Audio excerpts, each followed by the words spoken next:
గనక ఆయన ఎత్తుగడలు భవిష్యత్ రాజకీయ కార్యాచరణ మొత్తం కూడా మేనిఫెస్ట్ చేశారు. ఏమంటారు? ఖచ్చితంగా అందరికీ గుడ్ మార్నింగ్. అంటే పవన్ కళ్యాణ్ గారు చాలా రోజుల తర్వాత, అంటే అల్లు అర్జున్ గారు ఇన్సిడెంట్ జరిగిన చాలా రోజుల తర్వాత స్పందించారు అనేటువంటి వార్తలు కూడా అక్కడక్కడ తిరుగుతున్నాయి.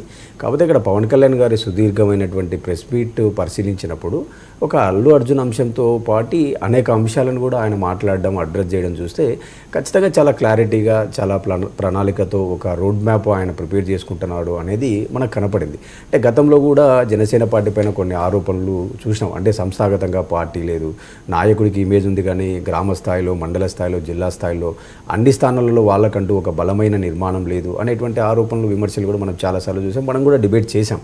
సో ఈరోజు పవన్ కళ్యాణ్ గారికి ఒక ఎగ్జిస్టెన్స్, ఒక హోదా, ఒక అధికారం రావడం వల్ల సో ఇప్పుడున్నటువంటి సమయాన్ని, ఇప్పుడున్నటువంటి పవర్ను ఉపయోగించుకుంటూ ఒక రోడ్ మ్యాప్ వేసుకోబోతున్నారు. అంటే నెలలో 2 వారాల పాటు నేను జిల్లాల పర్యటన చేస్తాను, అందరినీ కోఆర్డినేషన్ చేసుకుంటాను అని ప్రకటించడం అనేది ఖచ్చితంగా గ్రామ స్థాయి, మండల స్థాయి కార్యకర్తల్లో ఒక ఉత్సాహం, ఒక ఆనందాన్ని అయితే ఖచ్చితంగా ఇస్తుంది.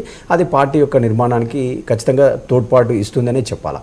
ఇంకా వేరే అల్లు అర్జున్ విషయం సంబంధించి ఏంటంటే, ఈరోజు 27 రోజుల తర్వాత స్పందించారు, ఇన్ని రోజులు ఎందుకు అనేటువంటి రాజకీయ ఆరోపణలు కూడా చూస్తున్నాం. నేనేమంటానంటే ఈ విషయాన్ని మనం ఫస్ట్ రోజు నుంచి కూడా ఒకసారి ఆలోచిస్తే, ఎవరైతే నిర్వహిస్తుంటారో ఖచ్చితంగా నిర్వహణ లోపం అక్కడ ఉంది. అంటే అక్కడ థియేటర్ యాజమాన్యాన్ని కానీ, ఇక్కడ అల్లు అర్జున్ గారి యొక్క టీం కానీ వాళ్ళు కోఆర్డినేషన్ చేసుకోవడం, అంటే అక్కడ ఎంతమంది క్రౌడ్ ఉన్నారు, మనం ఏ టయానికి బయలుదేరాలా, అంటే థియేటర్లోకి మొత్తం జనాలు పోయిన తర్వాత అల్లు అర్జున్ లోపలికి ఎంటర్ అయితే బాగుంటుందా, ఏదో వచ్చేటప్పుడు కొంత ఆయన వేవ్ చేసినా బాగుండేది. సో ఇలాంటి రకరకాల అభిప్రాయాలు, చర్చలు చూసాం. కాబట్టి ఈరోజు పవన్ కళ్యాణ్ గారి ప్రెస్ మీట్లో కూడా ఈ అంశాలన్నీ కూడా ఆయన మాట్లాడాడు. అంటే అటు థియేటర్ వాళ్ళ యొక్క లోపం ఉంది, అటు అల్లు అర్జున్ టీం కూడా కొంత లోపించింది, సమన్వయం చేసుకొని ఉండాల్సింది, ఇన్సిడెంట్ జరిగిన తర్వాత పరామర్శకు వెళ్ళి ఉండాల్సింది, వాళ్ళేమో గతంలో మాకు న్యాయవాదులు ఇలా సలహా ఇచ్చారు, అలా సలహా ఇచ్చారు. సో ఇవన్నీ చూస్తుంటే అంటే పవన్ కళ్యాణ్ గారు చాలా సున్నితంగా అన్ని అంశాలను అబ్జర్వ్ చేస్తున్నారు. మీకు ఒక విషయం ఇక్కడ చెప్పాల్సిందంటే, గతంలో పివి నరసింహారావు గారు ఒక విషయాన్ని చెప్పడం జరిగింది. ఏంటంటే నిర్ణయం తీసుకోకపోవడం కూడా ఒక నిర్ణయం. సో ఇలా పవన్ కళ్యాణ్ గారి గురించి ఆలోచించినప్పుడు ఏమనిపించిందంటే, సో ఎప్పుడు స్పందించాలో అప్పుడు స్పందిస్తే బాగుంటుంది తప్ప ప్రతిదానికి మనం స్పందిస్తూ పోవాలా. ఆయన నిర్ణయం తీసుకున్నారు, సమయం కోసం అదే తీసుకున్నారు. అంటే నిర్ణయం తీసుకున్నా కూడా అది మనకు బయటికి చెప్పినప్పుడు ఏమైపోతుంది, ఇప్పుడు మనకు అదేదో ఒక సామెత కూడా ఉంటుంది, అంటే నిశ్శబ్దం అర్ధాంగీకారం, ఏదో something like that. So that's way మనం ఆలోచించాల్సింది ఏంటంటే, చాలా పవన్ కళ్యాణ్ అన్ని అంశాలను సున్నితంగా పరిశీలిస్తారు. మీరు ఇందాక అన్న పాయింట్ చాలా బాగుంది. అంటే ఒక ఎన్డీఏ భాగస్వామిలో ఉంటూ ఒక కాంగ్రెస్ పార్టీకి సంబంధించిన ఒక ముఖ్యమంత్రిని కొంత ఓపెన్గా ప్రేజ్ చేయడము, అదిగాక రేవంత్ రెడ్డి గారి కత్తి 2 వైపులా పదునుంది అని మాట్లాడడం. అంటే ఇప్పుడు సినిమా మొహమాట పడలా కాంగ్రెస్ ముఖ్యమంత్రిని ప్రశంసించడానికి, ఎందుకంటే బీజేపీతో ఏమన్నా ఇబ్బంది ఉంటుందని కూడా అనుకోలేదు. ఎందుకంటే లా అండ్ ఆర్డర్ విషయంలో కానీ అన్ని విషయాల్లో చాలా సూటిగా పోతున్నాడు, చట్టబద్ధత ప్రకారం పోతున్నాడు. మోర్ ఓవర్ మీరు ఇక్కడ ఒకటి ఆలోచించాల్సిందంటే, పవన్ కళ్యాణ్ అనేటువంటి వ్యక్తి ఎంత ఈరోజు డిప్యూటీ చీఫ్ మినిస్టర్ అనుకున్నా, ఆయన ఫస్ట్ ఫిలిం ఫెటర్నిటీ, అంటే ఒక ఫిలిం స్టార్. అక్కడ ఫిలిం స్టార్తో ఒక సమావేశం జరిగిన తర్వాత చాలా డిఫరెన్స్ ఆఫ్ ఒపీనియన్స్ వచ్చాయి.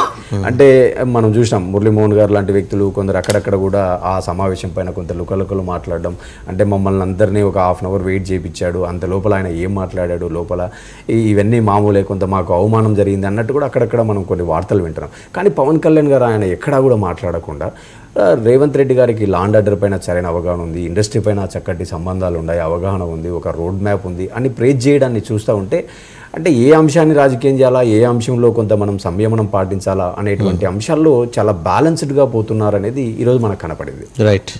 మళ్ళీ మీ దగ్గరికి వస్తాను. ఒకసారి పూడి తిరుపతిరావు గారి దగ్గరికి వెళ్దాం. బీజేపీ అధికార ప్రతినిధి తిరుపతిరావు గారు, నమస్కారం. చాలా రోజులైంది.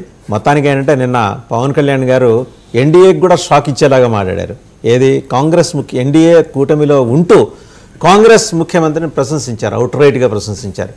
రేవంత్ రెడ్డి ఆ స్థాయి దాటిపోయారు. జస్ట్ తన పేరు ప్రస్తావన చేయనంత మాత్రాన పట్టించుకునే స్థాయి కాదైంది. కొంచెం ఆయన కొన్ని రింగ్స్ దాటారు, కొన్ని పారామీటర్స్ దాటి అవతలు ఉన్నారు అన్నాడు.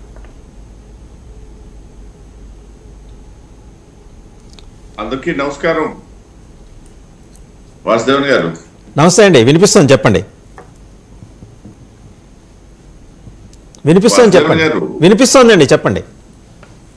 Okay okay. ఇప్పుడు నిన్న పవన్ కళ్యాణ్ గారు ఆయన స్పందించిన దగ్గర నుండి అటు ఇండస్ట్రీ పరంగా అయితేనేమి, ఇటు రాజకీయాల పరంగా అయితేనేమి, అటు తెలంగాణ, ఇటు ఆంధ్ర ఈ విధంగా రకరకాలైనటువంటి చర్చలు బయటకు వస్తున్నాయి. అంటే పాజిటివ్ వేలో చూస్తే పాజిటివ్ గానే కనిపిస్తాయి, నెగిటివ్ వేలో చూస్తే నెగిటివ్ గానే కనిపిస్తాయి. అది ఎందుకు నేను అలా మాట్లాడాల్సి వచ్చిందంటే, ఇప్పుడు నిన్న జరిగినటువంటి అంశము కేవలం తెలంగాణలో ఉన్నటువంటి ప్రభుత్వం వర్సెస్ ఇండస్ట్రీకి సంబంధించిన వరకే మనం తీసుకుంటే ఒక భావన వస్తుంది. అట్లా కాకుండా మళ్ళీ తెలుగు రాష్ట్రాల్లో ఈయన ఒక రాష్ట్రానికి ఉప ముఖ్యమంత్రి ఏమో మళ్ళీ ఎన్డీఏలో భాగస్వామి భారతీయ జనతా పార్టీ లెడ్ బై భారతీయ జనతా పార్టీ, లేదా రాష్ట్రంలో తీసుకున్నట్టయితే తెలుగుదేశం ఆధ్వర్యంలో ఉన్నటువంటి భారతీయ కూటమి, ఇట్లా తీసుకుంటే మళ్ళీ ఒక భావన మనం స్ఫురిస్తుంటది. ఇంకా ఏంటంటే ఇండస్ట్రీలో నేను అంటే ఇది కొంచెం వివాదాస్పదమైనటువంటిదే అయినప్పటికీ కొంచెం నేను ప్రస్తావించక తప్పదు ఈ కాంటెక్స్ట్ లో. అసలు అల్లు అర్జున్ సంబంధించి ఏదైతే అక్కడ జరిగినటువంటి ఒక దురదృష్టకరమైనటువంటి ఒక సంఘటన, అంతవరకే అది మనం తీసుకోవచ్చు. అందుకంటే దాన్ని పెంచి పోషించడం కూడా జరిగింది, జరగలేదని చెప్పడానికి లేదు. ఎందుకంటే మూడు వారాలు పైచీలకి అయిపోయిన తర్వాత చాలా వరకు పెంచి పోషించడం జరిగింది దాన్ని. సో దురదృష్టకరమైనటువంటి సంఘటన నేపథ్యంలో వారు ఇప్పుడు మొదటిసారి స్పందించారు కాబట్టి ఇవాళ మనం కూడా దాని మీద స్పందన మనం క్యాలిక్యులేట్ చేసుకోవాల్సి వస్తుంది ఇక్కడ. అయితే నేను తొలినాళ్ళలో కూడా చెప్పాను అన్నమాట, ఇది ఇవాళ మొదటిసారి జరిగినటువంటి సంఘటన ఏం కాదు. ఇవాళ అల్లు అర్జున్ ఆయనే ఒక పెద్ద స్టార్ గా లేరు, అంతకుముందు ఎన్టీ రామారావు గారు, అట్లనే నాగేశ్వరరావు గారు, కృష్ణ గారు ఇలాంటి మహామహులు తెలుగు ఇండస్ట్రీలో ఉన్న రోజుల్లోనూ అప్పట్లో తెలుగు జనాభా అన్ని కలిపితే 3 కోట్లు ఉన్నటువంటి సందర్భంలోనే థియేటర్ల దగ్గర తొక్కిసలాటలు జరిగాయి. థియేటర్ల దగ్గర కొంతమంది దురదృష్టవశాత్తు మరణించడం కూడా జరిగినటువంటి సందర్భాలు. లేకపోతే ఒక తమిళనాడులో తీసుకుంటే ఒక ఎంజీఆర్ ప్రవాస్, ఇలాంటి ఇవన్నీ ఉండేటప్పుడు ఇది కొత్త ఏం కాదు. దీనికి తొలినాళ్ళలోనే ఒక రాజకీయ రంగం అనేది పులిమేయడం జరిగింది. నా ఉద్దేశం అదనమాట. ఏదైతే సంఘటన జరిగినటువంటి మరుక్షణం ఏం జరిగింది, చాలా మంది అంటే ఇవాళ నా మీడియా నా ఇష్టం, నా సోషల్ మీడియా నా ఇష్టం కాబట్టి సోషల్ మీడియాలో వచ్చినటువంటి కథనాలు ఏంటనేసి అంటే, మనం చూసారా దశావతారం సినిమాలో ఇక్కడ తేనెటీగ కదిలితే సీతాకోక్షులు కదిలితే అక్కడ సునామీ వచ్చింది అన్నట్టుగా, అది పవన్ కళ్యాణ్ గారు ఎక్కడో లాగారు, అక్కడ తగిలింది అది వైఎస్ చంద్రబాబు నాయుడు అన్నటువంటి కథనాలు కూడా మనకు వినబడ్డాయి. అంటే ఇక్కడ ఆంధ్రప్రదేశ్ లో ఈయన ఉప ముఖ్యమంత్రిగా ఉన్నారు, ఇక్కడ చంద్రబాబు నాయుడు గారు ముఖ్యమంత్రిగా ఉన్నారు. చంద్రబాబు నాయుడు గారికి ఒకప్పుడు ముఖ్యమైనటువంటి అనుచరుడు రేవంత్ రెడ్డి, ఆ రేవంత్ రెడ్డి ద్వారా పవన్ కళ్యాణ్ గారు ఈ అల్లు అర్జున్ కు సంబంధించి, అల్లు అర్జున్ గత ఎన్నికల సమయంలో ఏదైతే రాయలసీమలోకి వెళ్ళినటువంటి ప్రస్తావన, ఆ నేపథ్యంలోనే ఈ సినిమాలో కూడా ఉన్నటువంటి ఒకవైపు చిరంజీవి గారి తమ్ముడు పవన్ కళ్యాణ్ గారు అనుకోడు చిరంజీవి గారి కుమారుడు ఏదైతే మన రామ్ చరణ్ హీరో ఉన్నాడు కదా రామ్ చరణ్ వీళ్ళ ముగ్గురు దృష్టిలో పెట్టుకొని ఆ సినిమాలో కొన్ని డైలాగ్స్ ఉన్నాయి. మీరు అట్లా పేర్లు మర్చిపోతే ఎట్లా అండి? అలా మర్చిపోయి అల్లు అర్జున్ ఇక్కడ దాకా తెచ్చుకున్నాడు తిరుపతిరావు గారు. భయం లేదు, నేను అంత స్టార్ కదా, నాకు ఆ భయం లేదు, నేను అంత స్టార్ని కాదు కాబట్టి పైగా నా జోలికి వచ్చేవాడు అంత ఉన్నాడని నేను అనుకోను అనమాట. పైగా మీరు సేఫ్ ఆంధ్రాలోనే ఉన్నారు, ఇబ్బంది ఏం లేదు. ఆంధ్రాలో ఉన్నాను, మోడీ కార్యకర్తగా ఉన్నాను కాబట్టి నా ధైర్యం నాకు ఉంటుంది కదా. రైట్. అయితే వాసు గారు ఇక్కడ నేను చెప్పొచ్చేది ఏంటంటే, ఈ చిలువలు పొలవలుగా వెళ్ళిపోయాయి అనమాట. వెంటనే వెళ్ళిపోయిన తర్వాత జరిగినటువంటి తతంగం అంతా మనం చూసుకొచ్చాం. అయితే ఇక్కడ గమనించాల్సింది ఏంటంటే, మనం ఇది ఒక సినిమాకి సంబంధించినటువంటి అంశంగా తీసుకున్నట్లయితే ఖచ్చితంగా నిన్న పవన్ కళ్యాణ్ గారు మాట్లాడిన దాంట్లో కూడా నిగూఢ అర్థాలు ఏమీ కనపడవు. అదేవిధంగా ఈ మొత్తం ఎపిసోడ్, ఈ 3 వారాల ఎపిసోడ్ మనం తీసుకున్నా కూడా అక్కడ ఏదో జరిగిపోయింది అన్నటువంటి భావన ఎవరికి అవసరం లేదు. దురదృష్టకరమైనటువంటి సంఘటన ఒకటి జరిగింది, దాన్ని ఒక విధంగా డైవర్ట్ చేశారు, ఎవరికి అనుకూలంగా వాళ్ళు డైవర్ట్ చేసుకుంటూ పోయినారు. అందువల్లనే చెప్తున్నాను, నిన్న పవన్ కళ్యాణ్ గారు మాట్లాడేటప్పుడు కూడా ఎన్డీఏని లేకపోతే వీటన్నిటిని పరిగణలోకి తీసుకోవాలంటే ఆయన ఒక నిన్న ఎక్కడ కూడా మీరు అంటే నా అబ్జర్వేషన్ లో మరి మీరు ఏ విధంగా అబ్జర్వ్ చేశారు, లేకపోతే ప్రజలు ఏ విధంగా అబ్జర్వ్ చేశారు, పెద్దలు ఏ విధంగా అబ్జర్వ్ చేశారు కాదు, కానీ ఆ కాంటెక్స్ట్ ఆయన సినిమాకి సంబంధించినంత వరకే తీసుకున్నాను అనేది నేను భావిస్తాను. రాజకీయాలకు అక్కడ ఎక్కడ కూడా అంటే దాన్ని అన్వయించుకొని మాట్లాడినటువంటి పరిస్థితి ఎక్కడ లేదనేది నేను భావిస్తాను. చాలా మంది భావించినటువంటి విషయం కూడా అదే. ఒక్కసారి అల్లు అర్జున్ గారి మీద ఆయన ఏం మాట్లాడారో చూద్దామండి. పవన్ కళ్యాణ్ గారు సినిమా కుటుంబం సినిమా చూడడానికి ప్రాణాలు కోల్పోవాలి, చక్కని సాయంకాలం ఇంటికి వెళ్ళి డిన్నర్ ఇంట్లో కూర్చొని ఆ ఎక్స్పీరియన్స్ షేర్ చేసుకుంటే అలాంటి ఈవినింగ్ ఏంటంటే ఒక కుటుంబం చాలా బాధాకరం. దీనికి ఏం చేసి ఉండాల్సిందంటే గొడ్డతో పోయేది గొడ్డలదంటే ఆ ముందే నెక్స్ట్ డే వాళ్ళ ఇంటికి వెళ్ళిపోయి హీరో కూడా తెలియకర్లేదు, అల్లు అర్జున్ గారు కూడా తెలియకర్లేదు. ఇంకా వెళ్ళి ప్రొడ్యూసర్స్ వెళ్ళి మీ బాధలో మేము ఉన్నామని చెప్పున్నారు. Let it be director, let it be producer, ఆ ఎంటైర్ ఫిల్మ్ యూనిట్ వెళ్ళి చెప్పుకుంటుంటే ఫస్ట్ అది రప్చర్ అవ్వకుండా ఉండే. మేబీ అది చేశారు నాకు తెలియదు, తెలియదు చేశారా అది మనం అలా కాదు, అలా దీన్ని చిన్నగా చేయకూడదు. ఒకసారి ఏమైపోతుంది ఒక తిప్పి తినవుతుంది. ఇలాంటి సిచ్యువేషన్ నేను ఇస్తాను. సో చూసాం కదా శివపార్వతి గారు. సో మొత్తానికి ఏంటంటే నిన్న ఒక పరిపూర్ణమైన నాయకుడు మేనిఫెస్ట్ అయ్యాడు. సరే అల్లు అర్జున్ వివాదం, దాని మీద డిప్యూటీ సీఎం గారు స్పందించడం, ఇవన్నీ ఒక పార్శ్వం. నేను I'm talking about the second angle. ఏంటంటే ఒకప్పుడు ఒక జ్యోతి బసు పశ్చిమ బెంగాల్ ముఖ్యమంత్రి, తర్వాత ఎన్టీఆర్, వాళ్ళు రూరల్ మాసెస్ మీద, రూరల్ డెవలప్మెంట్ మీద ఎంత ఫోకస్ పెట్టారో అక్కడి నుంచి వాళ్ళ నుంచి ఈయన క్యూ తీసుకుని నెలకి 2 వారాలు.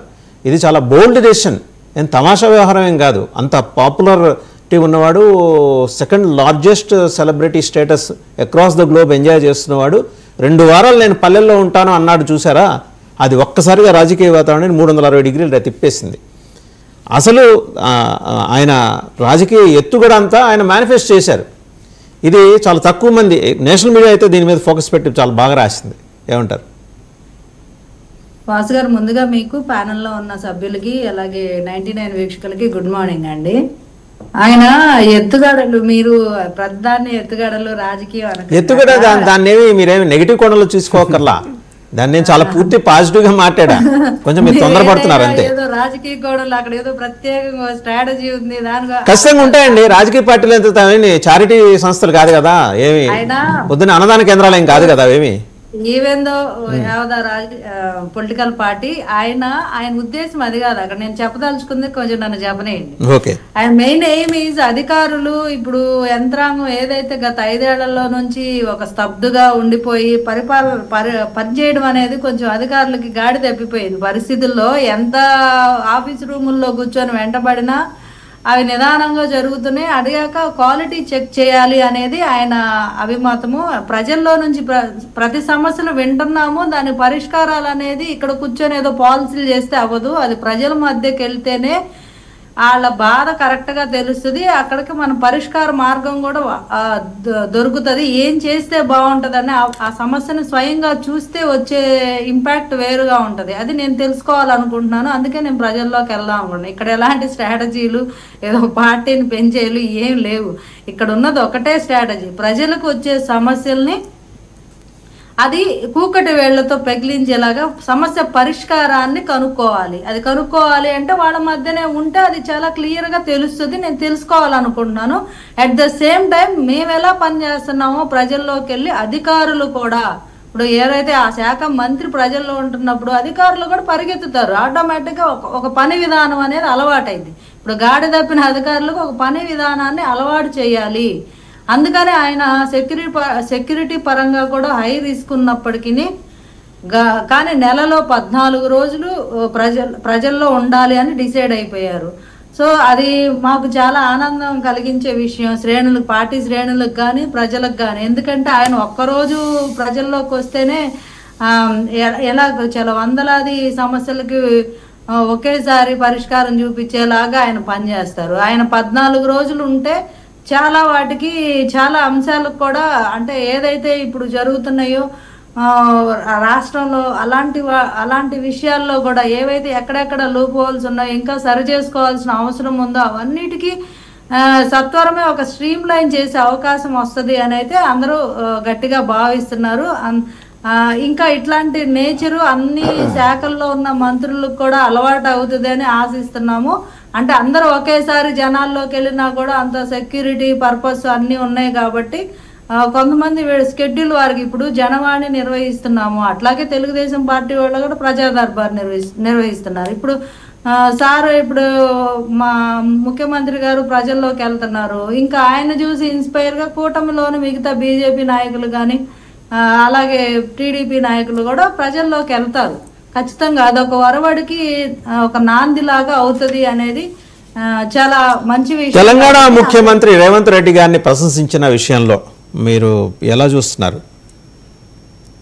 అక్కడ పని ఆయన చేసిన విధానాన్ని ఆయన అప్రిషియేట్ చేశారు. చట్టం ముందు everyone is equal before law, అది ఆయన చేసి చూపించారు. అది అందరూ చెప్పడమే కానీ పొలిటికల్గా చాలా మంది బోల్డ్ డెసిషన్ తీసుకోవడానికి కొంచెం వెనకడుగేస్తారు.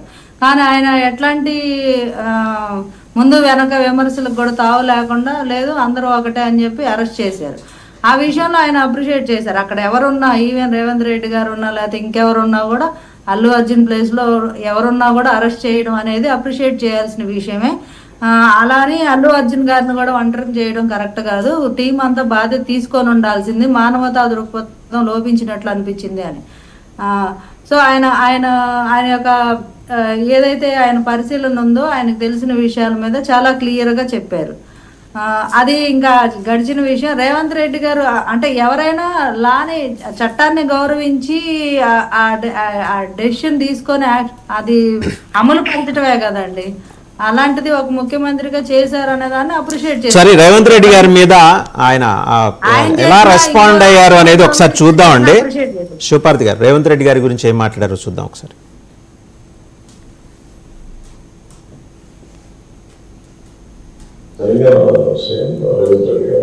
He came down hard way.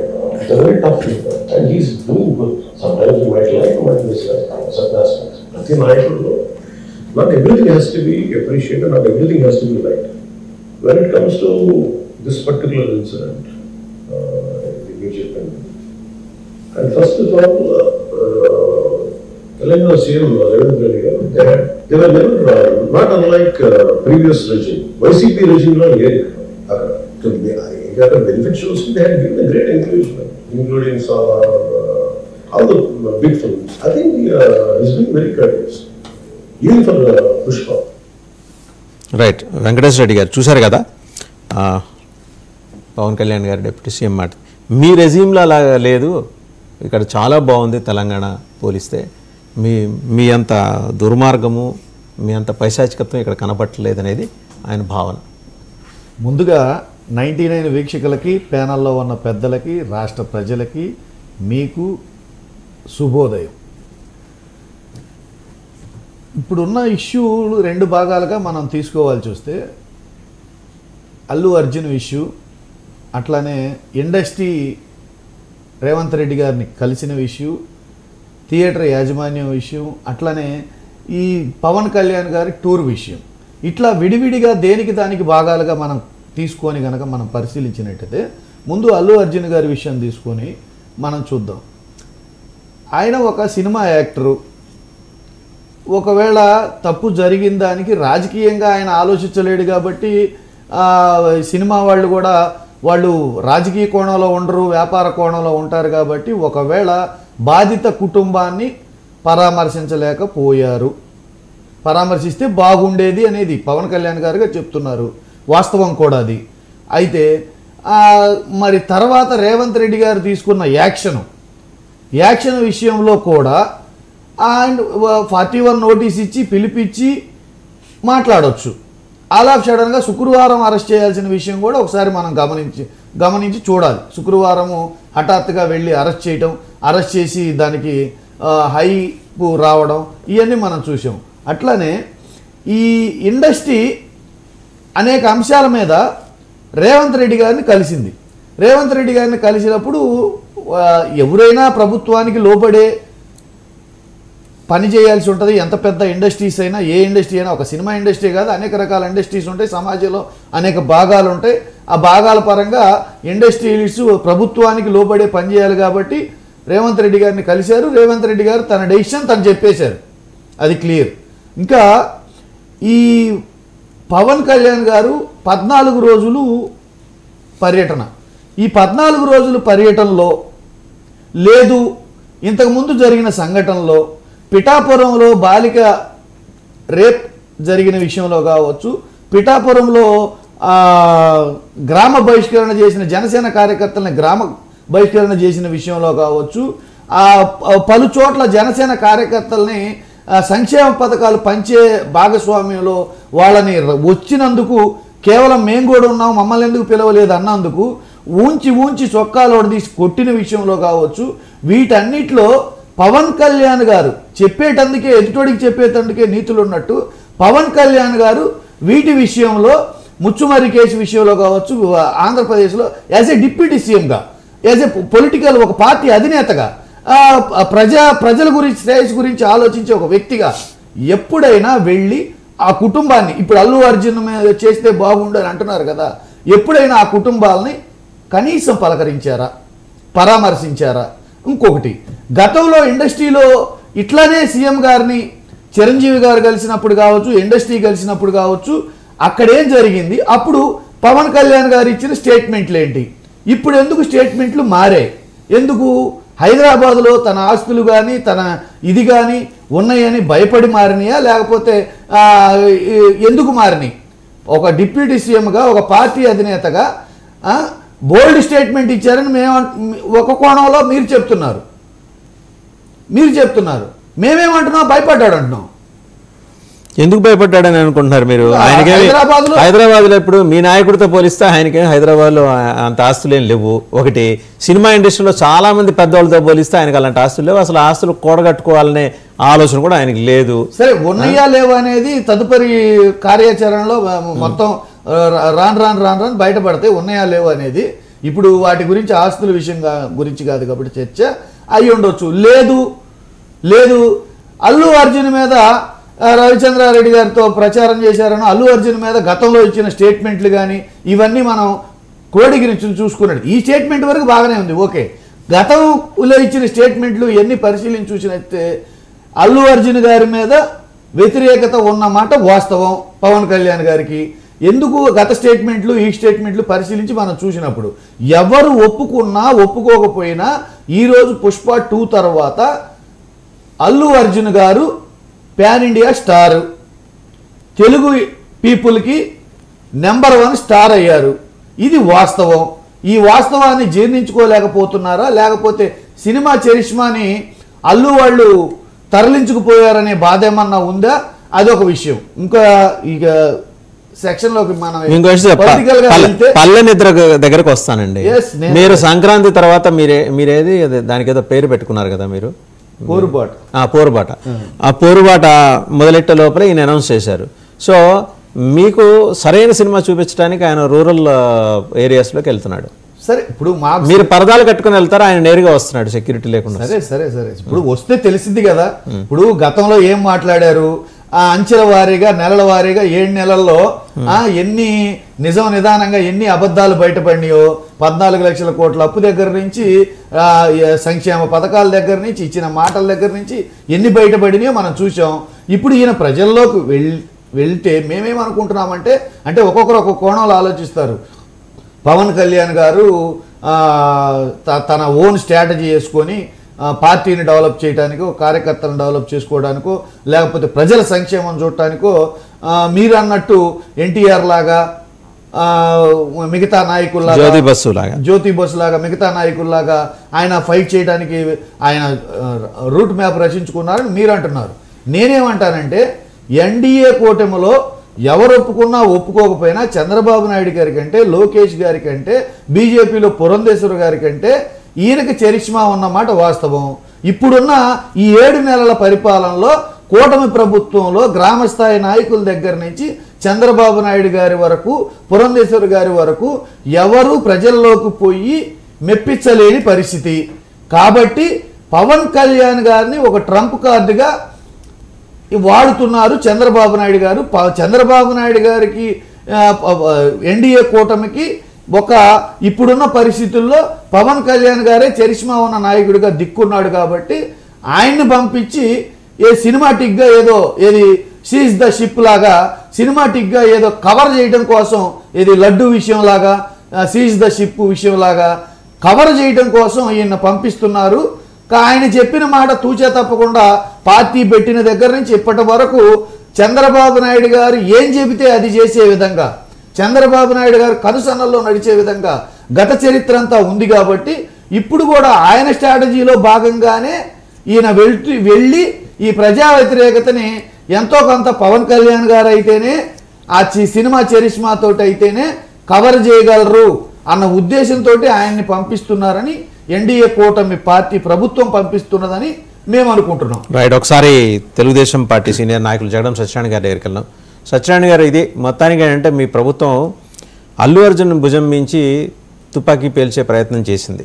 సరే, నేరుగా మీ నాయకుడు ఎక్కడ సీన్లోకి రాలా, పవన్ కళ్యాణ్ గారిని రంగంలోకి దించారు అని ఒక అబ్జర్వేషన్. నిజం అవ్వచ్చు, అవ్వకపోవచ్చు. అంటే స్పెక్యులేషన్స్, అబ్జర్వేషన్స్ రకరకాల కోణాల నుంచి రకరకాల వ్యక్తులు భిన్న కోణాల్లో దాన్ని అబ్జర్వ్ చేస్తూ వస్తుంటారు. మీరు రేపొద్దున ఈ గేమ్ చేంజర్ సినిమాకి బెనిఫిట్ షోల కన్నా ముందు వాతావరణాన్ని ఈజ్ చేయడం కోసం పవన్ కళ్యాణ్ గారి చేత మాట్లాడించారనే ఒక మాట కూడా ఉంది. అంటే తెలంగాణలో కదా ఆ ఇబ్బంది ఏదో వచ్చింది, ఆంధ్రాలో ఏం రాదు, మేము ఇస్తాం 2,000 రూపాయల 3,000 రూపాయల టికెట్ అనే దగ్గర కొంత మీమాన్స్ ఉంది. దాని మీద నిన్న దిల్రాజు గారు చాలాసేపు డిప్యూటీ సీఎం గారితో మాట్లాడితే అంత భారీ రేట్లు అయితే నేను అంగీకరించేది లేదు అని చెప్పేసి కొండ బద్దలు కొట్టినట్టు చెప్పారట. అంతర్గత సమావేశంలో జరిగిన విషయాలు ఎలాగో ఏంటంటే మీ వ్యవస్థలు చాలా బలహీనంగా ఉన్నాయి కాబట్టి ముఖ్యమంత్రి నారాయణ మనోహర్ గారితో ఏం మాట్లాడింది పేరు నాని బయటకు వచ్చి చెప్పేస్తాడు. అలాగే వీళ్ళిద్దరూ ఏం మాట్లాడుకుంది బయట ఇంకొక ఆయన వచ్చి చెప్పేస్తాడు. మీ వాళ్ళే చెప్తున్నారు. సో చివరికి ఏంటంటే సినిమా వివాదాన్ని పరిష్కరించుకోవడానికి మీ పార్టీ పవన్ కళ్యాణ్ గారిని రంగంలోకి దింపిందని ఒక అభిప్రాయము, అభియోగం. మీరేమంటారు సార్?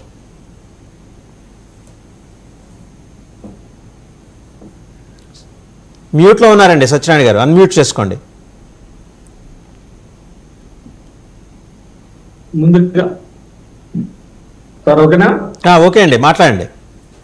ముందుగా 99 ప్రేక్షకులకి, అదేవిధంగా డిబేట్ లో పాల్గొని వైఎస్ఆర్సీపీ దర్శకులు, జనసేన పార్టీ నాయకులకు ప్రత్యేకమైనటువంటి శుభోదయం సార్. ఈరోజు మీరు డిబేట్ ప్రారంభించే ముందు తెలుగుదేశం పార్టీ పవన్ కళ్యాణ్ పర్యటన పట్ల, అంటే 14 రోజుల పాటు పల్లెల్లో నేను ఉంటానని నేను ప్రయత్నం చేస్తే దాన్ని తెలుగుదేశం పార్టీ చెప్పేసి మీరు మాట్లాడిన మాటలు ఏవైతే ఉన్నాయో అది నేను ఖండిస్తూ ఉన్నాను. ఎందుకంటే ఈరోజు మా తెలుగుదేశం పార్టీ 90 లక్షల సభ్యత్వాలతో ముందుకెళ్ళినటువంటి సందర్భాన్ని మీకు గుర్తు చేస్తున్నాను. ఎందుకంటే తెలుగుదేశం పార్టీ ప్రజల్లో ఉంది. ఎక్కడా కూడా ప్రజా సంక్షేమానికి సంబంధించినటువంటి కార్యక్రమంలో చంద్రబాబు నాయుడు గారు ఏ విధంగా తీసుకెళ్ళాలో ఆ విధంగా పరిపాలన. నేను ఇంకో మాట చెప్పాను, మీరు అది మర్చిపోయారు. ఒక ఎన్టీఆర్ స్ఫూర్తితో ఆయన వస్తున్నారు, ఒక ఎన్టీఆర్ ఒక జ్యోతి బసు స్ఫూర్తితో ఆయన వస్తున్నారని చెప్పా. మీరు ఏదైతే వదిలేశారో అది ఆయన పట్టుకున్నారని చెప్పా. అది అభ్యంతరం చెప్పండి. మేము పరిపాలనా భాగంలో బిజీగా ఉండడం వల్ల చంద్రబాబు నాయుడు గారు ఆ దృష్టి ఆంధ్రప్రదేశ్ అభివృద్ధి దృష్ట్యా ఆ పరిపాలన తీసుకెళ్తున్నటువంటి సందర్భంలో గారు బయట సమస్యలు తెలుసుకోవడానికి వెళ్ళడంలో కూటమి భాగస్వాములు తప్పేమీ కాదు. ఎందుకంటే ఆయన వివిధ రకాల సమస్యల మీద కాకినాడ పోర్టు కానీ, లేకపోతే విశాఖ పోర్టు కానీ, లేకపోతే ఈరోజు పేర్చిన విషయాలు కానీ, ఇటువంటి కుంభకోణాలన్నీ బయటకు వస్తున్నాయి అంటే అది పవన్ కళ్యాణ్ గారు బయట తిరిగి కొత్త సమస్యలను సేకరిస్తున్నటువంటి సందర్భంలో అదొక భాగం అని మనం చెప్పొచ్చు ఖచ్చితంగా.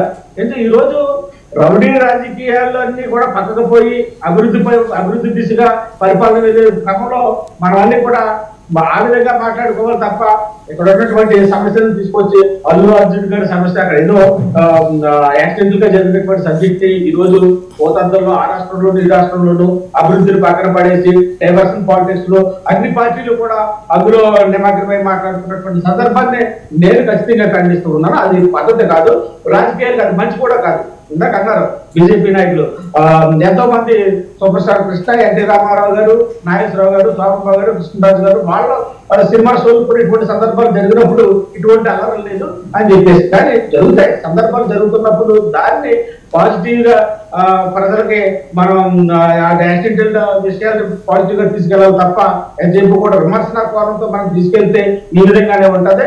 ఇంకా ఖచ్చితంగా అక్కడ రేవంత్ రెడ్డి గారు చెప్పారు, అల్లు అర్జున్ గారి భార్య మాకు బంధువు అయినప్పటికీ కూడా నేను ఇది అక్కడ జరిగినటువంటి వాతావరణాన్ని అన్ని దృష్టిలో పెట్టుకుని నేను అన్నారు కదా పవన్ కళ్యాణ్ గారు బోర్డుతో పోయేదాన్ని కోటల దాకా తెచ్చుకున్నారని స్వయంగా ఆయన చెప్పడం జరిగింది. ఆయన బంధుత్వాన్ని ఎక్కడ లెక్క చేయకుండా ఒక వాయిస్ అయితే బయటకు ఇవ్వడం జరిగింది. కానీ అన్నింటిలో కూడా ప్రజలు అర్థం చేసుకుంటున్నారు కాబట్టి మనం ఆ దిశగా రాజకీయాలు మాట్లాడాలి తప్ప ప్రతి దాన్ని కూడా రాజకీయానికి లెక్కేసి మాట్లాడితే రేపు పొద్దున అభివృద్ధి క్రమంలో ఆమె విడిపోయినటువంటి ఆంధ్రప్రదేశ్ అభివృద్ధి క్రమంలో చాలా సమస్యలలో మనం వెళ్ళిపోయే పరిస్థితి ఉంది. ఈ రోజు పవన్ కళ్యాణ్ గారు పల్లెల పట్ల దృష్టి పెట్టడం అనేది శుభపరిణామం, అది మంచిది. ఇవన్నీ ఓకే, కానీ బెనిఫిట్ షో విషయంలో ఏం చేస్తున్నారండి? బెనిఫిట్ షోకి ఇప్పుడు గేమ్ చేంజర్ బెనిఫిట్ షో కటౌటే గిన్నెస్ రికార్డులోకి వెళ్ళింది. దానికి ఏమైనా బెనిఫిట్ షోకి 1000 రూపాయల టికెట్ నిర్ణయిస్తున్నారా? 2000, 3000 ఏమైనా చెప్పారా? ఏమైనా నిర్ణయం తీసుకున్నారా? 4వ తారీఖు మరి ఈవెంట్, ప్రీ రిలీజ్ ఈవెంట్ భారీ స్థాయిలో జరగబోతోంది. 4 కానీ 5 కానీ పవన్ కళ్యాణ్ గారు ఇచ్చే డేట్ని బట్టి ఉంటుంది. అదే నిన్న దిల్రాజు గారు చెప్పారు. మరి ఏమన్నా కొంచెం ఇండస్ట్రీని మెత్తబరిచే కార్యక్రమం ఏమైనా చేస్తున్నారా? ఇండస్ట్రీని ఇబ్బంది పెట్టే పరిస్థితి లేదు. గతంలో జగన్మోహన్ రెడ్డి అయితే టికెట్ 3000 రూపాయలు ఉంటుందా, 2000 ఉంటుందా? ఏమన్నా క్లారిటీ ఉందా మీకు? ఇండస్ట్రీకి పిలుచుకుని చిరంజీవి అంత స్టార్ కూడా ఏ విధంగా ఇంపార్టెన్స్ ఇవ్వకుండా సోది ఆపండి సార్. అధికారంలో ఉన్నారు, మీరేం చేస్తున్నారో చెప్పమంటే ఓరక సోది చెప్తారు. ఎన్నేళ్ళు చెప్తారు, ఎన్నాళ్ళు చెప్తారు ఈ సోది ఎన్నాళ్ళు చెప్తారు సార్? ఎన్నేళ్ళు చెప్తారు? పోనీ ఎన్నేళ్ళు చెప్పండి. ఈ 5 ఏళ్ళు అదే చెప్తారా? పోనీ 1 సంవత్సరం చెప్తారా? 2 సంవత్సరాలు చెప్తారా? 3 సంవత్సరాలు చెప్తారా? ఎన్నేళ్ళు చెప్తారు? ఈ సోది ఆపండి. తేట తెల్లమై బయటపడి మా నాయకుడు ఇంటికి పిలిచి మా భార్యతో సహా భోజనం పెట్టి వడ్డించి భోజనం పెట్టేసి సత్కరించి పంపిస్తే మీరు నోటి దూరతోటి విమర్శించారు. అదే రేవంత్ రెడ్డి గారు ప్రతి నమస్కారం కూడా పెట్టలా. మీరు కూడా మీడియా చూస్తుంది సార్, ప్రజలు చూస్తున్నారు, మీడియా చూస్తుంది, ప్రజలు చూస్తున్నారు. చూస్తే ఇంకా శుద్ధ అబద్ధాలు. అసలు పుట్టిన కానించి అబద్ధాలతో పుట్టారేంటి సార్? అబద్ధాలతోనే భోజనం చేస్తున్నారా? అబద్ధాలతోనే బతుకుతున్నారా? అబద్ధాలతోనే జీవనం కొనసాగిస్తారా? ఒక్కటన్నా అధికారంలో ఉన్నారు సార్, ప్రజలు మీకు అధికారం ఇచ్చారు. కనీసం నిజాలు మాట్లాడండి. ఓటమిలో ఎప్పుడు చెడిపోతుందా? చంద్రబాబు నాయుడు గారికి పవన్ కళ్యాణ్ ఎప్పుడు చెడిపోతుందా అని మీరు మీ నాయకులు చూస్తున్నటువంటి సందర్భాలు ప్రజలు అర్థం చేసుకుంటున్నారు. దాని భిన్నంగానే ఈ రోజు పల్లెల యాత్రగా పవన్ కళ్యాణ్ వెళ్తున్నాడు. దాన్ని తట్టుకోలేకపోతున్నారు మీరు. ఎన్నిసార్లు చెప్తారా వద్దని చెప్పేసి మమ్మల్ని ప్రశ్నించే క్రమంలో మీకు ఏ విధంగా మీరు ఒకసారి మేము ఉంది ప్రశ్నించడానికే. ఇప్పుడు మేము ప్రతిపక్షంలో ఉన్నాం, ప్రశ్నించాలి. మేము సమాధానం మీరు చెప్పాలి. మీరు కాకమ్మ కథలు మీరు ఇప్పుడు మీరు ఏం చేస్తున్నారో చెప్పాలి. ఇప్పటి వరకు మీరు ఏం జీవోలు ఇచ్చారో చెప్పాలి. ఇప్పటి వరకు పరిపాలన ఏం చేశారో చెప్పాలి. ఎన్ని పథకాలు ఇచ్చారో చెప్పాలి. భవిష్యత్తులో ఏం చేస్తారో చెప్పాలి. మీరు సమాధానం చెప్పాలి, మేము ప్రశ్నించాలి. మా స్థానం ఇది, మీ స్థానం అది.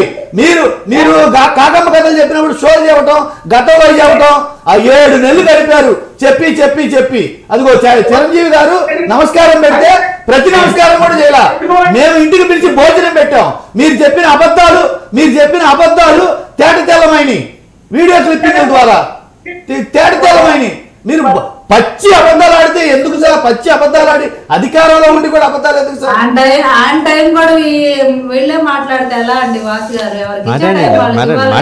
మాట్లాడండి. మామూలుగా జనరల్ గా చివరిలో మాట్లాడుతుంటారు. ఇవాళ మధ్యలో ఆయనకు అవకాశం ఇచ్చారు. ఎప్పుడు ఆయన చివరిలోనే మాట్లాడతారు.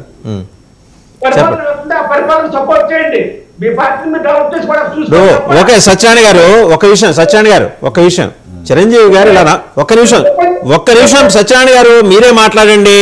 చిరంజీవి గారు ఇలా నమస్కారం పెట్టారు రేవంత్ రెడ్డి గారికి, ఆయన ప్రతి నమస్కారం చేయలేదు అనేది ఈయన అభ్యంతరం. వేరే జగన్మోహన్ రెడ్డి గారు ఆయన సతీమణి భారతిరెడ్డి గారు ఈయన ఇంటికి పిలిచి చక్కగా భోజనం పెట్టి సత్కరించి దండం పెట్టి కారు దాకా వచ్చి పంపించారు. మరి ఈ తేడా మీరు గమనించలేదా అని అడుగుతున్నారు. ఎందుకంటే ఆయన మీ ప్రోడక్టే కదా రేవంత్ రెడ్డి గారు అనేది ఈయన భావన. రేవంత్ రెడ్డి గారు కూడా అల్లు అర్జున్ గారి భార్య మాకు బంధువు. ఆయన కూడా ఇక్కడ జరిగిన సంఘటనలో కొంత పొరపాటు ఉంది. మీరు అది కాదు సార్, విషయం వదిలేసి పక్క వెళ్ళిపోతారేంటి? ఇక్కడ చిరంజీవి గారు నమస్కారం పెడితే ఆయన ఎందుకు నమస్కారం చేయలేదని నేను ప్రశ్న, దాన్ని చెప్పండి. చిరంజీవి గారు నమస్కారం పెట్టి ఆయన నమస్కారం పెట్టకూడదు ఏంటండి? విజువల్ కనిపిస్తుంది కదా కళ్ళ ముందు, చూడండి సార్, విజువల్ కనిపిస్తుంది చూడండి. సార్ నమస్కారం పెట్టకపోవడం అంటూ ఏముండదు, వాళ్ళ మంచి మిత్రులు మాట్లాడుకున్నారు. సరే సరే సరేలే, ఇంకా అంటే మీరు జస్టిఫై చేసుకోవడానికి తంటాలు పడతారు. నేను కూడా మిమ్మల్ని ఇబ్బంది పెట్టే ప్రయత్నం చేయట్లేదు. కానీ టికెట్ రేట్ విషయం చెప్పండి.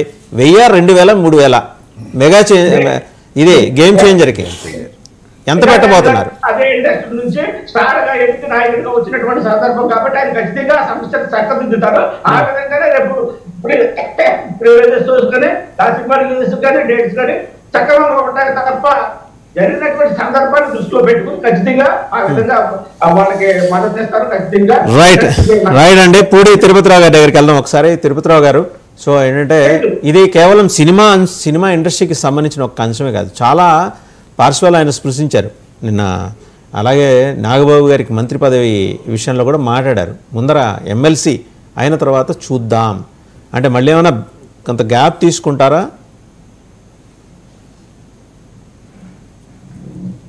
మీకేమనిపిస్తుంది? మ్యూట్లో ఉన్నారండి, అన్మ్యూట్ చేసుకోండి. మీరు కూటమిలో ఉన్నారు సార్, మీరు మ్యూట్లో ఉండకూడదు. అంటే స్టాటిస్టిక్ మ్యూట్ కొంత ఉంటుంది కదా. చెప్పండి నాగబాబు గారి మంత్రి పదవి విషయంలో. అది దానికి వెళ్లే ముందు ఒకసారి ఇప్పుడు మా సోదరులు, మా తెలుగుదేశం సోదరులు సత్యనారాయణ గారికి అడిగిన దానికి, సార్ అక్కడ మీరు ఆ విజువల్స్ చూస్తే మీరు ప్రశ్నించినటువంటి భావం అక్కడ వ్యక్తీకరించలా రేవంత్ రెడ్డి చిరంజీవిని చూసినటువంటి సమయంలో ఫోటోకి ఫోన్ ఇచ్చాడు. మీరు గమనించండి. నేను ఇది ఇవాళ చెప్పడం కాదు, ఇప్పుడు చూడటం కాదు, అప్పటి నుండి అదే చెప్తున్నా. అంటే చిరంజీవి గారితో ఫోటో చూడండి, కావాలంటే గమనించండి స్క్రీన్ మీద. ఆయన చిరంజీవి గారితో ఉన్నాను, నాకు ఫోటో కావాలన్న ట్రాన్స్ లోకి వెళ్ళిపోయాడు రేవంత్ రెడ్డి తప్పిస్తే ఇక్కడ ఆయన ముఖ్యమంత్రి, ఇక్కడ చిరంజీవి వచ్చాడు, ఇది ప్రతి నమస్కారం ఇదేమీ లేదు సార్. అక్కడ దాన్ని పెద్దగా మనం తీసుకోవాల్సిన మరి ఒక నిమిషం సత్యనారాయణ గారు, తిరుపతిరావు గారు, మరి జగన్మోహన్ రెడ్డి గారు చేసింది ఏంటి ఆ రోజు?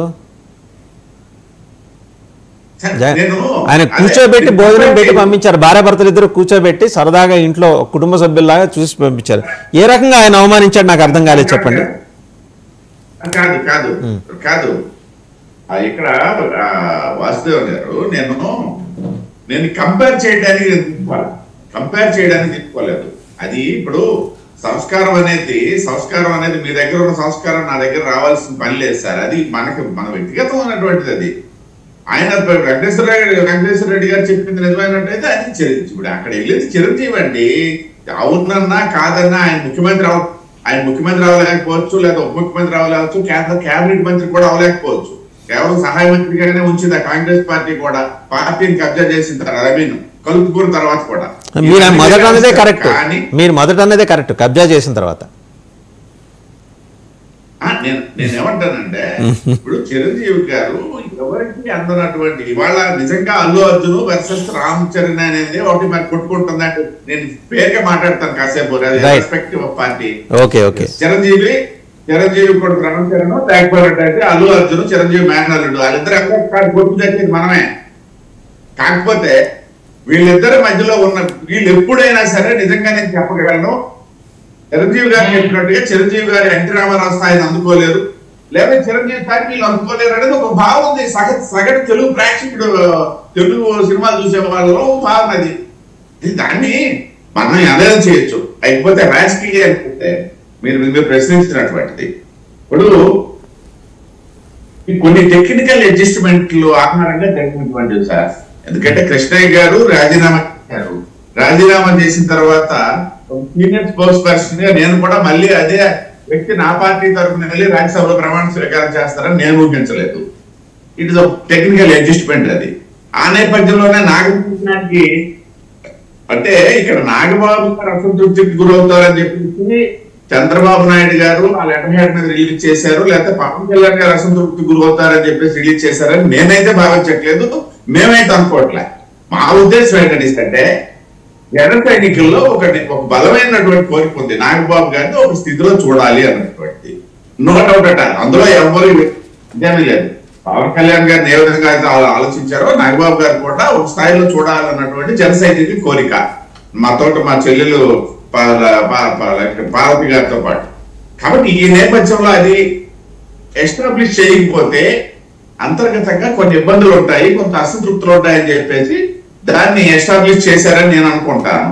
టెక్నికల్ గా అనేసి అంటే ఇవాళ చాలా అంశాలు ముడిపడి ఉన్నాయి మంత్రివర్గ విస్తరణకు సంబంధించి. ఇప్పుడు మా జిల్లాలో ఉన్నటువంటి ఒక సామాజిక వర్గానికి కూడా పర్టికులర్ గా ఇంకా చెప్తారు, మా సామాజిక వర్గానికి చెందినటువంటి వ్యక్తికి వాళ్ళ మినిస్ట్రీ ఇవ్వాలని ఒక పెద్ద డిమాండ్ ఉంది. దాని నేపథ్యంలో చాలా చరిత్ర నడిచింది ఈ 7 నెలల్లోన. సో ఇప్పుడు ఇలాంటివి రాష్ట్రంలో ఉన్నాయి. స్వయంగా ముఖ్యమంత్రి గారే 2-3 మంత్రులకు వార్నింగ్ ఇచ్చినటువంటి సందర్భాలు ఉన్నాయి, మీ పరిస్థితి బాగలేదు అని చెప్పేసి.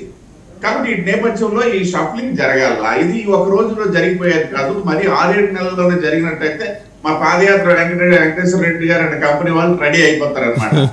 కూటమి విఫలం అయిపోయింది. డిఎస్సి ఏమైంది సార్ మెగా డిఎస్సి ఏమైంది? డిసెంబర్ లో ఇస్తామన్నారు, ఎందుకు పోస్ట్ పోన్ అయింది? ఇస్తారా ఎవరా? అయ్యా వెంకటేశ్వర రెడ్డి గారు చెప్పండి. నవరత్నాలకు కూడా అక్కడ ఓటేది వరకు పోసేలేదు, పండించలేదు సార్, అవన్నీ వేరే చర్చ. మీరు చెప్పిందే సార్, డిసెంబర్ లో మీరు సైన్ చేసిందే, మీరు మీ కూటమి ప్రభుత్వం మొట్టమొదటి సైన్ చేసింది డిసెంబర్ లో మెగా డిఎస్సి ఇస్తామన్నారు.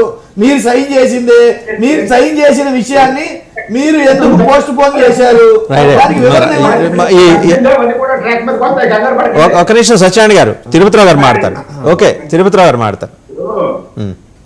సార్ మాకు ఒక చినిగిపోయిన జంగిడి వచ్చిన తర్వాత ముందు ఆ జంగిడికి కుట్లేసుకొని అతుకులేసుకొని దాన్ని అతికిన తర్వాత ఆ జంగిడిలో ఇంకేం పేర్చి చూపించాలా ప్రజలకన్నా చూడాలి సార్. మాకు వచ్చిందే ఒక చినిగిపోయినటువంటి జంగిడి వచ్చింది మా చేతికి, కూటమి ప్రభుత్వ చేతికి. కాబట్టి ఇవన్నీ కొంత టైం పడతాయి. మీకు అడ్రస్ చేయకపోయినా ప్రజలకు 19లో మీరేమన్నా మాకు కొత్త టాన్ ఇచ్చారా? 19లో మీరేమన్నా మాకు కొత్త టాన్ ఇచ్చారా?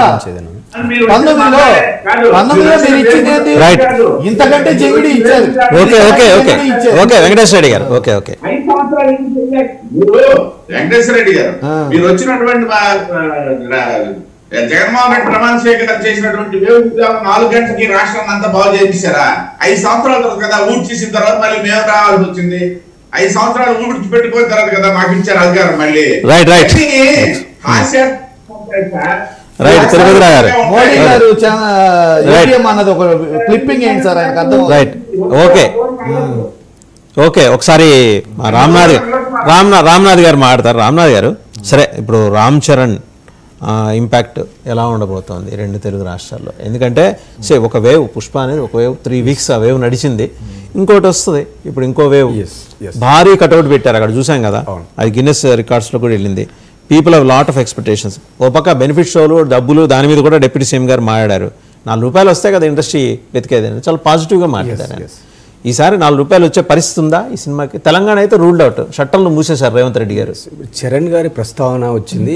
సరే ఈరోజు పొలిటికల్గా వాళ్ళు అర్జున్ ఇట్లా కంపారిజన్ చేస్తున్నారు. ఇందాక తిరుపతిరావు గారు అయితే నేను ఓపెన్ కూడా మాట్లాడతాను కాసేపు అన్నట్టుగా అన్నారు. అంటే చరణ్ విషయం తీసుకుంటే ఎట్లుంటుంది అంటే, చరణ్ ఈజ్ ఏ మెగాస్టార్ గారి కుమారుడు, అంటే ఒక ప్రముఖ స్టార్ ఇండియన్ తెలుగు ఇండస్ట్రీలో కానీ ఇండియన్ హిమ్సెల్ఫ్ అంటే. సో అలాంటి వ్యక్తి కొడుకు ఇంట్రడక్షన్ చూసినప్పుడు మీరు ఏం అబ్జర్వ్ అయింది? ఆయన చిరుత సినిమాతో ఇంట్రడక్షన్ అయ్యారు. సో అల్లు అర్జున్ గారు కూడా ఒక సినిమాతో ఇంట్రడక్షన్ అయ్యారు. అట్లా మనం కంపేర్ చేసినప్పుడు చిరంజీవి కొడుకుగా చరణ్ పైన లాట్ ఆఫ్ ప్రెజర్ ఉన్నది ఆ రోజు. అలాంటి ప్రెజర్ను చరణ్ ఆ రోజు ఓవర్కమ్ చేసి తను ఖచ్చితంగా స్టార్ కిడ్, తనకు అన్ని క్యాపబిలిటీస్ ఉన్నాయి అనేది చరణ్ ఫస్ట్ మూవీతోనే తను ప్రూవ్ చేసుకున్నాడు. నేను ఎందుకు ఈ మాట అనాల్సి వస్తుందంటే, కావాలంటే ఇక్కడ ఉన్న వాళ్ళకి అవగాహన ఉండకపోవచ్చు అంటే సినిమా ఇండస్ట్రీ పరంగా. ఆ రోజు సినిమా రిలీజ్ అయిన తర్వాత రజనీకాంత్ లాంటి ప్రముఖ స్టార్స్ మాట్లాడుతూ కూడా వాళ్ళు ఒక మాట అన్నారు, అంటే చరణ్ ఆల్రెడీ ఒక మెగాస్టార్ బిడ్డ, తన పైన చాలా ప్రెజర్ ఉంటుంది. అసలు ఫస్ట్ స్క్రీన్ ప్రజెన్స్ తనది ఎలా ఉంటుందని నేనే చాలా ఆసక్తిగా ఎదురు చూశాను. సో అలాంటివన్నీ అతను సాధించాడు. అతను ఎంతో అనుభవం ఉన్న వ్యక్తిలాగా మొదటి సినిమాతోనే ఒక ఇంప్రెషన్ క్రియేట్ చేశాడని చెప్పడం జరిగింది. సరే మొదటి సినిమా కాబట్టి ఏదైనా కాంప్లిమెంట్ ఇచ్చారేమో, ఎంకరేజ్ చేశారేమో అనుకోవచ్చు ఒక సెక్షన్ ఆఫ్ పీపుల్. కానీ తర్వాత వచ్చిన మొగధీర కానీ ఇలాంటి సినిమాలు చూసుకుంటూ పోతే చరణ్ ఇండస్ట్రీలో తను రికార్డ్స్ మీద రికార్డ్స్ స్టార్ట్ చేసుకుంటా అసలు రాజమౌళి అనేటువంటి వ్యక్తికి మొదట ఒక రేంజ్ అటెన్షన్ రావడానికి కారణమే ద మూవీ మొగధీర ఇండియాలో. సో అలాంటి ఆలోచనలు చేసినప్పుడు Charan is a very very capable person కాబట్టి ఖచ్చితంగా అతన్ని ఏదో పోల్చడము ఒకరు ఎక్కువ తక్కువ అనేటువంటి చర్చలు అప్రస్తుతం. ఈజ్ ఆల్రెడీ స్టార్ కాబట్టి ఈరోజు బిజినెస్ పాయింట్ ఆఫ్ వ్యూలో తీసుకున్నప్పుడు ఒకే సినిమా 2 తెలుగు రాష్ట్రాల్లో రిలీజ్ అవుతున్నప్పుడు అక్కడ రేట్లు ఎలా ఉంటాయి, ఇక్కడ రేట్లు ఎలా ఉంటాయి, ఫ్యాన్స్ ఎలా తీసుకుంటారు, వ్యాపార పరంగా ఎలా తీసుకుంటారు, ఈ ప్రభుత్వం ఎలా రియాక్ట్ అవుతుంది అనే అంశాలను మనం చర్చలోకి తీసుకుంటే రేవంత్ రెడ్డి గారు ఏంటంటే రీసెంట్గా జరిగిన ఇన్సిడెంట్ వల్ల వాళ్ళు ఒక బోల్డ్ స్టేట్మెంట్ ఇచ్చారు. ఏమి ఇచ్చారు వాళ్ళు? బెనిఫిట్ షోలు కానీ లేదా మేము ప్రీమియర్ షోలకు కానీ టికెట్ల ధరలు పెంచుతూ ప్రత్యేకమైన జీవోలు ఇవ్వాలని చెప్పి వాళ్ళు కుండబద్దలు కొట్టినట్టుగా చెప్పడం జరిగింది. అక్కడ తీసుకుంటే డిప్యూటీ సీఎం పవన్ కళ్యాణ్ ఉన్నారు ఒకవైపు, అక్కడ ప్రభుత్వం ఖచ్చితంగా గతంలో జగన్మోహన్ రెడ్డి గారి ప్రభుత్వం కూడా కొన్ని సందర్భాల్లో ఎగ్జామ్షన్స్ కొన్ని సినిమాలకు ఇవ్వడం జరిగింది. తర్వాత కొంత చిరంజీవి గారు వెళ్ళి అడగడం ఇట్లాంటివన్నీ మనం చూసాం కాబట్టి నేను ఆ అంశాల్లోకి పోవడం లేదు. ఖచ్చితంగా ఏపీలో అయితే అనుకున్న స్థాయిలో వాళ్ళ టికెట్ల ధరలు కూడా ఖచ్చితంగా పెరగడానికి ప్రభుత్వం సహకరిస్తుంది అనేది నా భావన. రైట్, శివభారతి గారు, మనం let us come to the point of ఆయన రామ్ చరణ్ గారి మూవీ. ఎందుకంటే లాట్ ఆఫ్ ఎక్స్పెక్టేషన్స్ ఉన్నాయి పూర్తిగా. అంటే ఇప్పటిదాకా పాలిటిక్స్ మాట్లాడాం, ఇప్పుడు సినిమా మాట్లాడదాం. కానీ సినిమాలో కూడా మరి ఆ టికెట్ల రేట్ల విషయంలో కూడా పాలిటిక్స్ ఉంది కాబట్టి ఒక అనివార్యత ఉంది ఆంధ్రప్రదేశ్ ప్రభుత్వం మీద, ముందర మీద, రెండింటి అంశాల గురించి మీరేమంటారండి? ఇక్కడ ఇండస్ట్రీ గురించి చాలా క్లియర్ గా నేను డిప్యూటీ సీఎం గారు ప్రెస్ మీట్ లో చాలా క్లియర్ గా వివరించారండి. ఇండస్ట్రీకి కావాల్సిన ఈవెన్ టీవీ ఇండస్ట్రీకి కూడా కావాల్సిన సదుపాయాలు కల్పించడంలో ప్రభుత్వం ఎలా మిగతా శాఖల్లో ఎలాంటి ప్లాట్ఫామ్స్ వాళ్ళకి తయారు చేయాలి, ఇక్కడికి వచ్చిన ఈ బ్యూటిఫుల్ లొకేషన్స్ ని పిక్చరైజ్ చేసిన విధానంలో కానీ టెక్నికల్ ఎయిడ్స్ తో కూడిన కొన్ని ప్లాట్ఫామ్స్ మనం తయారు చేసి వాళ్ళకి ఇవ్వాలి, టూరిజం ని డెవలప్ చేయాలి, ఇట్లాంటి మంచి ఆలోచనలు కొన్ని నిర్ణయాలు ఉన్నాయి పాలసీ మేకింగ్ లో, అది త్వరలో వెలువడతాయి. క్లియర్ గా చెప్పారు కదా డిప్యూటీ సీఎం గారు, మేము ప్యాంపర్ చేయం కానీ కావాల్సిన సదుపాయాలు అయితే కల్పిస్తామని అన్నారు. అంటే ఇండస్ట్రీకి ఏవైతే అవసరం అవుతాయో, ఇండస్ట్రీ అభివృద్ధి చెందితే ఒక 10 మందికి ఇంకా పని వస్తుంది, దానివల్ల ఉపాధి కల్పన, ఉద్యోగ కల్పన, అన్ని సంపద సృష్టి అన్ని ఇండస్ట్రీ ద్వారా కూడా కొంత మేలు అయితే సొసైటీకి జరిగిద్ది. కాబట్టి అదే ఇండస్ట్రీ కూడా చెప్పారు, ఒక సినిమా స్టోరీ టెల్లింగ్ అనేది ప్రజల్లో ఏ రకంగా ప్రభావితం చేస్తుంది, ఎలక్షన్ టైంలో కూడా ఒక సినిమా రావాలని కోరుకుంటారు, అది సమాజం పట్ల ఎంతో కొంత సినిమా ప్రభావం అయితే ఉంటుంది. అలాంటి దాన్ని ఒక విలువలతో కూడిన మంచి ట్రాక్ లోకి తీసుకెళ్ళడం, అది అందరికి ఉపయోగపడేలాగా ఉపాధి అవకాశాలు పెంచే విధంగా కూటమి ప్రభుత్వం అయితే చర్యలు అయితే తీసుకోబోతుందని కొన్ని విషయాలు కూడా ఆయన పంచుకున్నారు. సో ఎలాంటివి పెడితే బాగుంటుంది, పాపికొండలు లాంటి ప్రాంతాల్లో కానీ ఇంకా మిగతా ఏరియాస్లో కానీ ఇండస్ట్రీకి సరిపడా అన్ని అంగులతోటి వాళ్ళకి సమకూర్చి ఇవ్వాలి అనే ఆలోచన అయితే కూటమి ప్రభుత్వం చేస్తుంది. ఇందులో బెనిఫిట్ షోలు ఇట్లా సినిమాలు వచ్చినప్పుడు అంటే టికెట్ రేట్లు అమాంతం వేలు అని కాదు, కానీ ఒక సర్టెన్ ధరలో అందరికి అనుకూలంగా ఉండేదాన్ని మాత్రమైతే ప్రోత్సాహం అయితే ఉంటుందండి ఖచ్చితంగా అని చెప్పారు నిన్న డిప్యూటీ సీఎం గారు. అండ్ రెండో అంశం అండి, ఇప్పుడు అంబటి రాంబాబు గారు నిన్న మాట్లాడారు చూడండి, ఈ ఇన్సిడెంట్స్కి సంబంధించి ట్వీట్ చేశారు. అంబటి రాంబాబు గారు ఇలా పవన్ కళ్యాణ్ గారు ఏమన్నా మాట్లాడటం ఆలస్యం ఎంబడే ఏంటి అంత 27 రోజుల తర్వాత నోరు మొదిపారు. మాట్లాడలేదని బాధ, ఇప్పుడు మాట్లాడితే మాట్లాడారని బాధ, వాళ్ళ బాధ ఏందో అర్థం కాదు, వాళ్ళ బాధ వర్ణనాతీతం. 11 ఫిక్స్ చేయడం వల్ల ప్రజలు పాపం దాని నుంచి కోలుకోవడానికి అందరికి చిప్పులు పోయి కోలుకోవడానికి కొంచెం టైం పట్టింది. సంబంధం లేకుండా ఇందాక వెంకటేశ్వర రెడ్డి గారు కూడా బ్యానర్ లో కూర్చొని ఏదేదో మాట్లాడేస్తా ఉన్నారు. అన్నిటికీ వాళ్ళ పార్టీతో లింకులు పెట్టుకొని ప్రతి విషయాన్ని వాళ్ళు లింక్ చేసుకొని వాళ్ళు ఏదో పెద్ద ఉద్ధరించినట్టు స్వతంత్ర సమర ఉద్యమంలో ఏదో విజయం సాధించిన ఫీలింగ్ లో వాళ్ళు కంపేర్ చేసుకొని కూటమి ప్రభుత్వాన్ని ఏదో మేము ప్రశ్నిస్తాం. ఇక్కడ కాదండి ప్రశ్నించాల్సింది, మీరు అసెంబ్లీలో చేయాల్సిన సరే ఆయన అంశం పక్కన పెడితే ఇంకోటి రేవంత్ రెడ్డి గారేమో ఇండస్ట్రీని ఎక్కడికో తీసుకెళ్దాం అనుకుంటున్నారు హాలీవుడ్ స్థాయికి.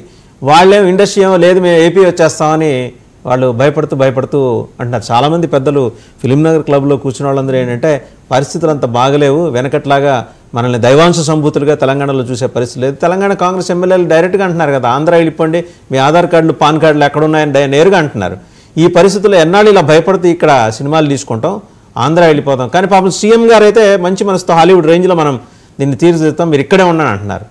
ఇండస్ట్రీ ఇక్కడికి వస్తాం, ఆంధ్రప్రదేశ్కి తరలి వచ్చే అవకాశం అన్నుందా మీ ఉద్దేశంలో?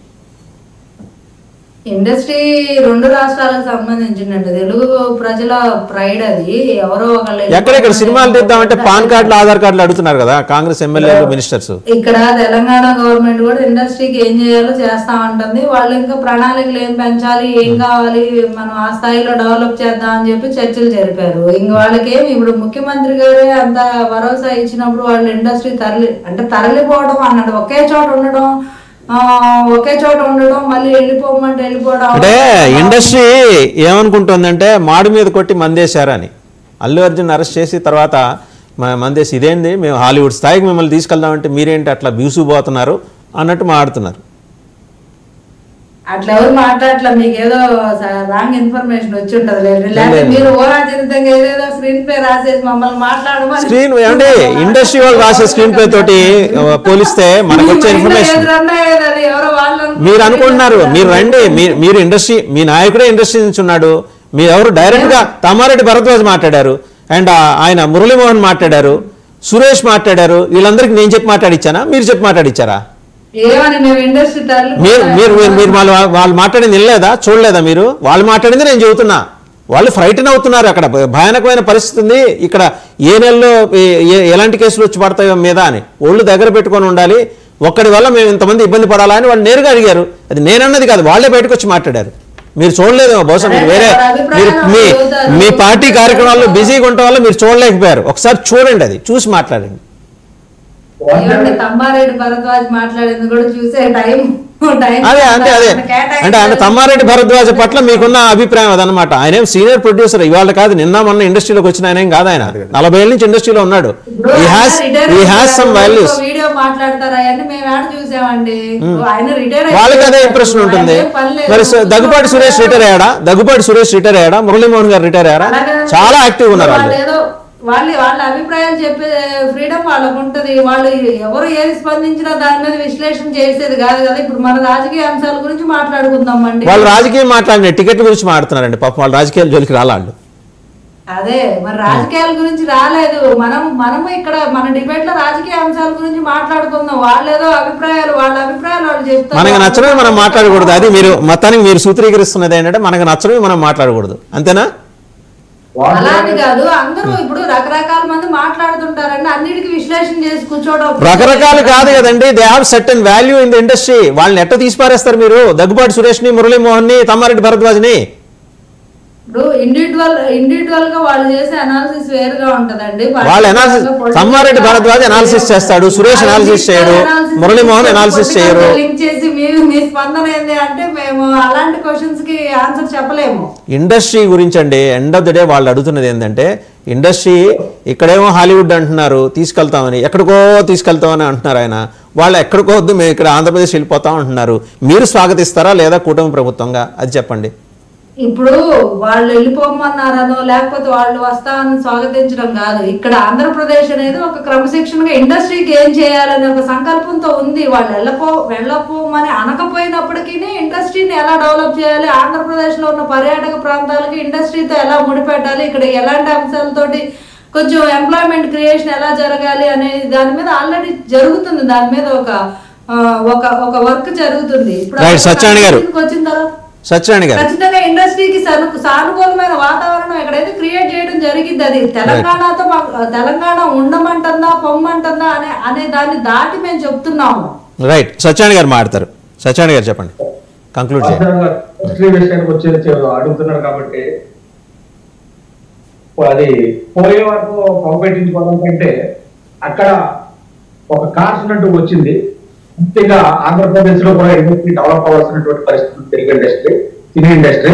ఎందుకంటే గాలి వినోద్ కుమార్ గారు మన ప్రెస్ మీట్ పెట్టి ప్రొఫెసర్ మీకు మీరు పోంటే అంటే గతంలో కేసీఆర్ గారు ఏ విధంగా పేట బిర్యానీ మాటల దగ్గర నుంచి మీకు ఆంధ్రాలో పర్యటన, ఎక్కడ పర్యటన, హైదరాబాద్లో పర్యటన, ఏ విషయాలు వచ్చారు ఆ విషయాలు రాకుండా ఒక ఇండస్ట్రీ నుంచి వచ్చిన నేతల మనకు డిప్యూటీ సీఎం గా ఉన్నారు కాబట్టి ఏదో రకంగా దాని మీద ప్రత్యేక దృష్టి పెట్టి మన పర్యటన ఇందాక మేడం గారు అన్నట్టు పర్యాటక పాతకొండలు లాంటి ఏరియాలు మన ఇండస్ట్రీని మనం డెవలప్ చేసుకోవడంలో తప్పేమీ లేదు. ఇందాక చెప్పాను కదా, పోయే వరకు పంపించుకోవడం కంటే ముందుగా మనం మేలుకొని మన సమస్యను సరిదిద్దుకోవడంలో తప్పు లేదు. ఇప్పుడు చూస్తున్నాం అక్కడ ఉన్నటువంటి చాలా ప్లేసెస్ ఉమ్మడి ఆంధ్రప్రదేశ్ లో ఉన్నటువంటి ఉమ్మడి ఆంధ్రప్రదేశ్ లో ఉన్నప్పుడు ఉన్నటువంటి బెనిఫిట్స్ అన్ని కూడా అక్కడ కోల్పోయారు తెలంగాణ వాళ్ళు. చాలా మనం చూస్తున్నాం ఆ ఏరియా అంతా కూడా నాంపల్లి ఏరియా కానీ లేకపోతే లగకపూర్ ఏరియా కానీ నేను మన స్వయంగా వెళ్ళినప్పుడు చూసినప్పుడు అక్కడ ఖాళీ ప్రాంతాలు, ఖాళీ లాడ్జెస్, ఖాళీ ఆఫీసెస్ ఇవన్నీ కూడా చూసాం. కానీ ఆ విధంగా రేపొద్దు ఇండస్ట్రీ అయిపోతే వాళ్ళకే నష్టం జరుగుతుంది, మనకు ఆదాయం పెరుగుతుంది. ఖచ్చితంగా అక్కడ ఉంటూనే ఇక్కడ డెవలప్మెంట్. ఒకసారి తమ్మారెడ్డి గారు ఏమన్నారో చూద్దామండి. ఒకసారి సత్యనారాయణ గారు తమ్మారెడ్డి గారు ఏమన్నారో చూద్దాం. తమ్మారెడ్డి భరద్వాజ్ గారు. నేను 15-20 ఏళ్ళ నుంచి చెప్తున్నా బెనిఫిట్ షో అనేది వేయకూడదు, ప్రీమియర్ షోలు వేయకూడదు. వేయచ్చు ప్రీమియర్ షోలు మేము వేసేవాళ్ళం. మేము మొగుడు వాళ్ళ సినిమాకి దగ్గర 20-25 ప్రీమియర్ షోలు వేసాం ఫ్రీగా. అక్కడ మన జనానికి మెడ్రాస్లో ఉన్న అందరికీ చూపించేసాం సినిమా. ప్రీమియర్ షో అంటే ఆల్మోస్ట్ ఫ్రీగా చేసేవారు. ఇప్పుడు ప్రీమియర్ షోలు అంటే దాన్ని డబ్బులు చేసుకున్నారు, దాన్ని క్యాష్ చేసుకున్నారు. అది మొన్న అంతకుముందు వీడియోలు నేను పెట్టాను. మనకి సినిమాకి తేడా వచ్చేది 100 కోట్లు. హిట్ సినిమా, ఫ్లాప్ సినిమాకి అయితే ఫ్లాప్ అయితే ఏ రూపాయి తేడా రాదు. టికెట్ రేట్ పెంచినా తేడా రాదు, టికెట్ రేట్ తగ్గించినా తేడా రాదు. సో ఈ పెంచిన 100 కోట్లు వచ్చిందంటే 1000 కోట్లు చేస్తున్న సినిమా. 1000 కోట్లు చేసిన సినిమాకి 100 కోట్లు దగ్గర పంపే మనకు. ఎందుకంటే 500 కోట్లు మీకు సినిమా తీయమా ఎంత ఖర్చు పెట్టినా కానీ. అంటే 1000 కోట్లు చేస్తే 400 కోట్లు ఆల్మోస్ట్ ప్రాఫిట్ ఉంటారు. 100 కోట్ల దగ్గర 400 కోట్లతో సాటిస్ఫై అవ్వమా, లేదు 100,000 కోట్లు కూడా ఆంధ్ర తెలంగాణ ప్రజల మీద వేయాలా అనేది ఆలోచించుకోవాల్సింది. పబ్లిక్ ఆలోచించాలి, ప్రొడ్యూసర్లు ఆలోచించాలి, ఆర్టిస్టులు ఆలోచించాలి, డైరెక్టర్లు ఆలోచించాలి. దీనికోసం మనం ముఖ్యమంత్రి దగ్గరికి వెళ్ళి దేహి అని అడుక్కోవడం అనేది తప్పు అని నేను గతంలోనే చెప్పాను, ఇప్పుడు చెప్తున్నాను, ఎప్పుడు చెప్తాను. రైట్. ఫైనల్గా వెంకటేశ్వర రెడ్డి గారు, దేహి అని అడుక్కోవడం తప్పు అంటే మీ దగ్గరకు వచ్చినా తప్పే, రేవంత్ రెడ్డి గారి దగ్గరకు వచ్చినా తప్పే. అదే ఆయన బిజినెస్గా రాయల్గా చేసుకుందాం మనం ఒకరి దగ్గరికి వెళ్ళేందుకు అనేది ఆయన భావన. ఆ రాయల్గా చేసుకోకుండా ఈ వెళ్ళి దేహి అనడంలోనే, ఆయన అన్నట్టు దేహి అనడంలోనే బిజినెస్లో ఇంకా ఏదో కావాలి, మనకు ఆశకి హద్దు లేదా అనేది ఆ పాయింట్ చెప్తున్నాడు. ఎగ్జాక్ట్గా మనకి ఒక ఆశకి మనిషిగానే, ఒక ఇండస్ట్రీ కాదు, సినిమా ఇండస్ట్రీ కాదు, సామాన్య మానవుడికైనా ఆశకి హద్దులు ఉండాలి. మనకి ఇది సరిపోద్ది అన్న తృప్తి లేనప్పుడు జీవితం ఎంత సాధించినా, ఏమి సాధించినా అది సాధించినట్టు లెక్క రాదు. తృప్తిని సాధించాలి. రైట్.